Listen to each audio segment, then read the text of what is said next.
Kami akan menjelaskan tentang hipersensitivitas dan alergi obat.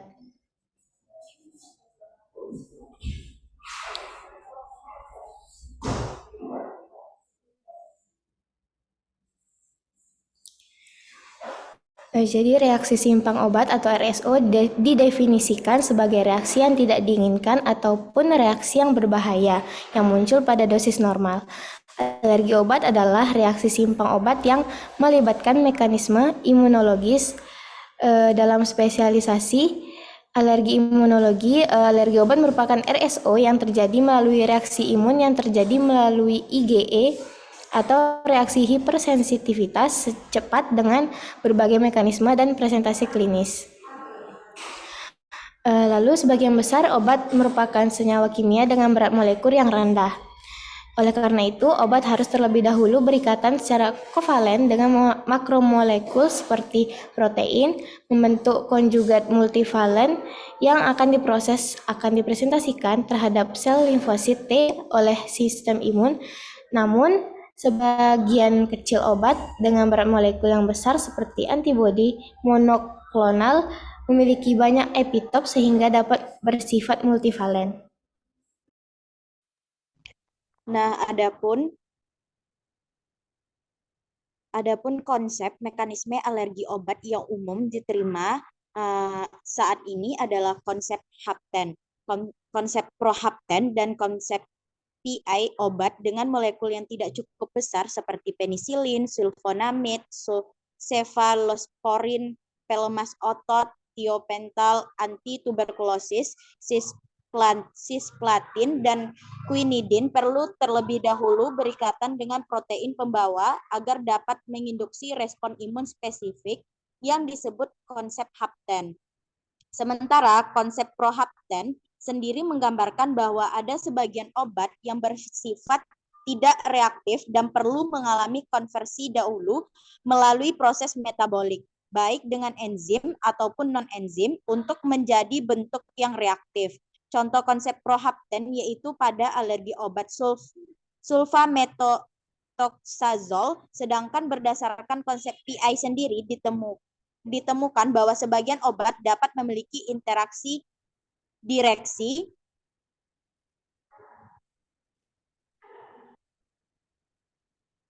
farmakologi dengan reseptor sel T atau molekul mayor histocompatibility complex atau MHC dalam bentuk ikatan reversibel selain ikatan kovalen yang dapat mengaktifkan sel T.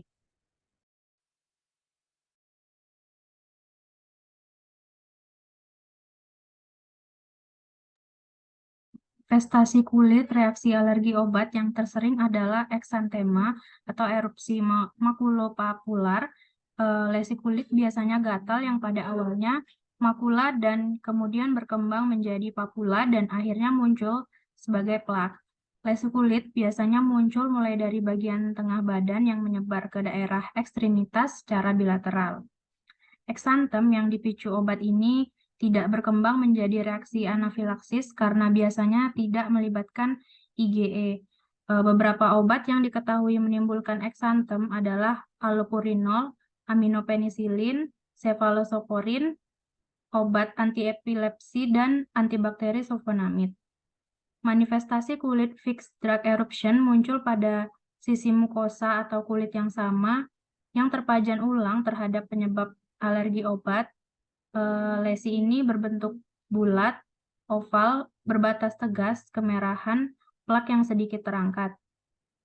Lesi fixed drug eruption ini sering muncul pada reaksi alergi obat terhadap tetrasiklin, OAINS, dan karbamazepin.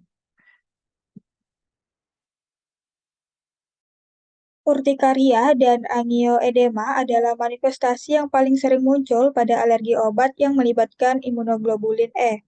Lesi kulit lupus yang diinduksi obat itu sering muncul pada daerah kulit yang terpapar oleh cahaya. Palmar plantar erythrodysesthesia atau lebih sering dikenal dengan hand-foot syndrome biasanya muncul 2-12 hari setelah kemoterapi dengan memiliki ciri khas adanya edema dan eritema pada telapak tangan, dan kaki yang berkembang menjadi lepuh, ulcerasi, atau nekrosis. Lesi ini paling sering disebabkan oleh obat kemoterapi doxorubicin. Nah, untuk pemeriksaan yang penting diantaranya adalah tes kulit untuk reaksi hipersensitivitas cepat, imunoglobulin E, tes tempel, tes provokasi atau tes dosing, tes RAST, pengukuran imunoglobulin G atau imunoglobulin M yang spesifik untuk obat, dan pengukuran aktivasi komplemen dan pengukuran penglepasan histamin atau mediator lain dari basofil.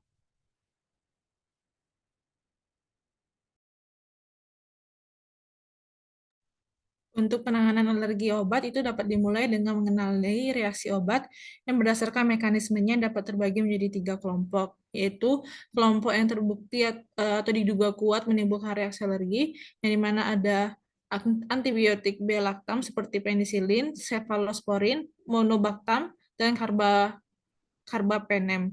Lalu ada insulin, lalu yang mungkin menimbulkan reaksi alergi yaitu ada quinolone dan sulfonamid. Dan menimbulkan reaksi pseudoalergi itu ada opiat, aspirin, dan AINS. Lalu kelompok yang diduga kuat menimbulkan reaksi alergi lainnya itu ada insulin, kemopapain, streptokinase, serum heterologus, tetanus, latex, dan agen biologik baru seperti campak, MAMS, MMR, dan vaksin asal telur. Lalu untuk kelompok yang mungkin menimbulkan reaksi alergi lainnya itu ada dilatin, protamin, pelemas otot, anestesik lokal, kemoterapi, transfusi, dan hemodialisis.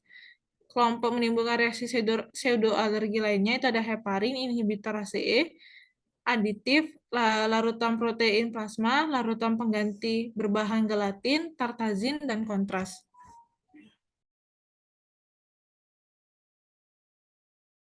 Pengobatan reaksi cepat pada alergi obat prinsipnya adalah dengan pemberian epinefrin, penghentian obat yang diberikan, pemberian antihistamin jika terdapat urtikaria, angioedema, dan pruritus, dan pertimbangan untuk pemberian kortikosteroid oral. Sedangkan untuk reaksi lambat itu pada dasarnya sama dengan reaksi cepat, kecuali pemberian epinefrin. Namun reaksi alergi obat lambat dapat berlanjut meskipun obat penyebab sudah dihentikan. Terdapat cara khusus yang penting dalam terkena alergi obat ini. Nah, pada kondisi tes kulit atau RAST terhadap obat antibiotik tidak dapat dikerjakan dan dipikirkan kemungkinan alerginya rendah, tidak disertai reaksi berat dan mengancam nyawa, atau maka dapat dikerjakan tes dosing atau provocative drug challenge atau graded drug challenge atau incremental drug challenge. Nah, tes ini tidak mengubah respon sistem imun. Prinsip dasar tes ini adalah pemberian obat secara hati-hati dan bertahap, sehingga reaksi ringan yang diketahui itu mungkin terjadi akan segera diketahui dan dapat dilakukan dengan mudah diatasi. Tes ini dapat dipakai sebagai satu-satunya cara absolut untuk menyatakan ada atau tidaknya hubungan etiologi antara obat, sehingga bila penderitanya itu menunjukkan toleransi terhadap obat yang diberikan, berarti itu tidak ada alergi. Tes ini terbagi menjadi tes dosing cepat dan lambat. Pada tes dosing, obat ini diberikan dengan dosis awal yang kecil, kemudian ditingkatkan serial sampai dicapai dosis penuh. Interval waktu peningkatan dosis yaitu dari 24 sampai 48 jam bila diperkirakan reaksi hipersensitivitasnya yang lambat, dan 20-30 menit bila dipikirkan reaksi hemoglobin E-nya. Pemeriksaan tes dosing saat ini tuh semakin sering dikerjakan pada penderita yang HIV yang akan diberikan trimethoprim atau sulfamethoxazole. Desensitisasi adalah pilihan tata laksana pada kondisi yang sudah dipastikan terdapat alergi obat. Namun demikian, tidak ada pilihan obat lain. Desensitisasi sendiri dapat dikerjakan pada reaksi imunoglobulin E. Pada reaksi yang tidak terjadi melalui imunoglobulin E, desensitisasi cepat pada anafilaksis dan desensitisasi lambat.